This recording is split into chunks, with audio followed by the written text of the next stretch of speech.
बजार मूल्य नपाएपछि धादिङका किसानहरू यति बेला आफ्नो खेतबारीमा लगाएको बन्दा, काउली, मुला लगायतका तरकारी धमाधम काटेर नष्ट गर्दैछन्। हरेक वर्ष तरकारीको मूल्य घट्दै गएपछि किसानहरू यति बेला आफ्नो खेतबारीको उत्पादन बाध्यताका वश नष्ट गर्न थालेका हुन्। धादिङको राजमार्ग क्षेत्रका अधिकांश क्षेत्रमा व्यावसायिक तरकारी खेती हुने गरे पनि बजार र मूल्यको अभावले किसानहरू हरेक वर्ष मारमा पर्ने गरेका छन्। खेती लगाउने बेलामा मल, बिउ समस्या भोग्दै आएका किसानहरू उत्पादन बजारमा लाने बेलामा पनि त्यत्तिकै मारमा पर्ने गरेका छन्।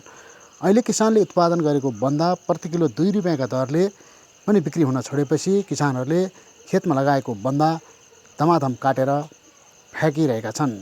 यो दृश्य देख्दा नेपालको कृषि प्रधान देश र व्यावसायिक कृषिमा गरिएका लगानीहरू व्यर्थ साबित भएको जस्तो भान हुने गरेको छ।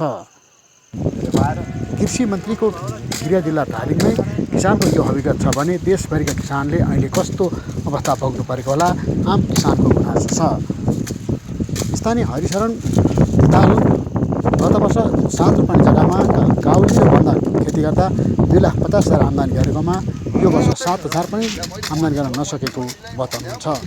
धिताल मात्रै होइन, धादिङको राजमार्ग क्षेत्रका अधिकांश किसानको पीडा उस्तै छ।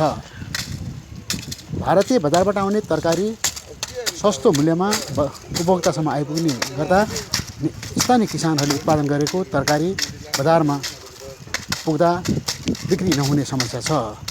हरेक यो समस्या